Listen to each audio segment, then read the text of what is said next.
लाशों को सीढ़ियां बनाकर ऊपर चढ़ता गया। बिना किसी को जाने समझे उनका दिल जीतना डिफिकल्ट है, बट नॉट इम्पॉसिबल।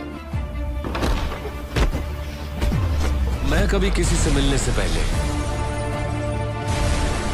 राय कायम नहीं करता। Hello and welcome friends to today's video. Meyer Lansky, जिसे मॉब्स अकाउंटेंट भी कहा जाता था, वो अमेरिका का एक बहुत बड़ा क्रिमिनल था जो अपने एसोसिएट चार्ल्स लकी लुसियानो के साथ यूनाइटेड स्टेट्स के नेशनल क्राइम सिंडिकेट का हिस्सा भी था।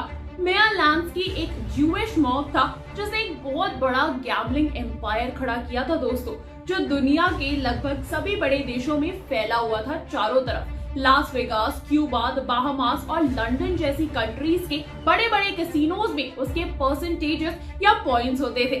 उसके बाद वो इटालियन अमेरिकन माफिया से इन्फ्लुएंस हुआ और क्रिमिनल अंडरवर्ल्ड की दुनिया में कदम रखा और उसे डेवलप करने में उसका बहुत बड़ा हाथ था।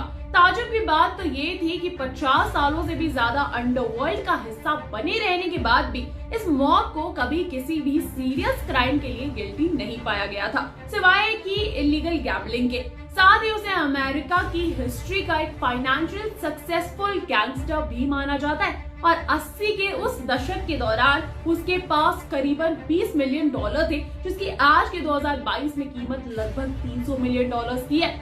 जब 1983 में उसकी मौत हुई तब उसके पास जो एस्टेट थी उसकी वैल्यू उस जमाने में $57,000 की थी। जब लांस्की लुसियानो से मिला तब वो पहले से मॉब एक्टिविटीज से जुड़ा हुआ था और उसे लांस्की के सोचने का तरीका काफी पसंद था और वो दोनों काफी अच्छे दोस्त बने और गैम्बलिंग करना शुरू किया।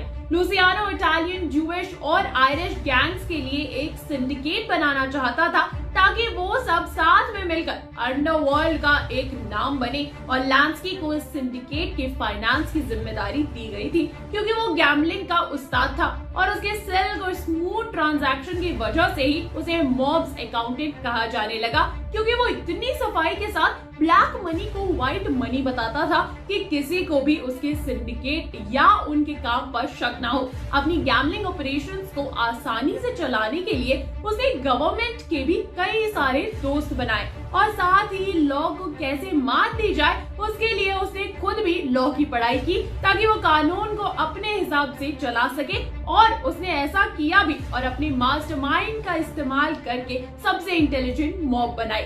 इसके साथ ही वर्ल्ड वॉर 2 के दौरान the pro Nazi German American bond के साथ उन्होंने कांटेक्ट किया। उस वक्त गवर्नमेंट अंडरवर्ल्ड माफियाज की मदद ले रही थी ताकि वो जर्मनी की चाल पर नजर रख सके, और लांस्की और उसकी गैंग ने उस दौरान गवर्नमेंट के साथ एक डील की और अपने दोस्त लुसियानो को जेल से छुड़ाने की मांग की, और मांग पूरी होने के बाद उन्होंने नाजी के सबमरीन अटैक को रोकने के लिए यूनाइटेड स्टेट्स ऑफिशियल्स की मदद की और उसके बाद ये दोनों ही छुपते हुए क्यूबा भाग गए थे।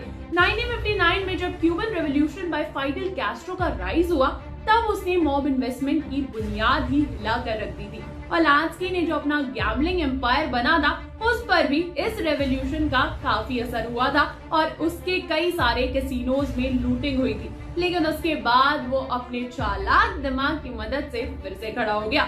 लेकिन 1970 में FBI उसके पीछे पड़ी और उसे भागना पड़ा था, और उसके बाद 1983 में उसकी कैंसर की वजह से मौत हुई थी और एक आम आदमी की तरह ही वो मरा था, क्योंकि तब उसके पास कुछ भी नहीं था। लेकिन FBI का कहना था कि लांस्की ने कुछ हिडन बैंक अकाउंट्स में करीब $300 मिलियन छुपाए थे, जिनकी आज कीमत $900 मिलियन से भी ज्यादा की है, लेकिन आज तक ये पैसे किसी को मिले ही नहीं है। ऐसे ही एक मास्टरमाइंड मॉब की कहानी साओ 2 में भी देखने को मिल सकती है। दोस्तों, आपको कैसी लगी ये इंटरेस्टिंग सी कहानी हमें कमेंट्स में जरूर बताइए। इस वीडियो को लाइक करें, शेयर करें, सब्सक्राइब करें पॉलीग्राफ स्टूडियोज को। नमस्कार।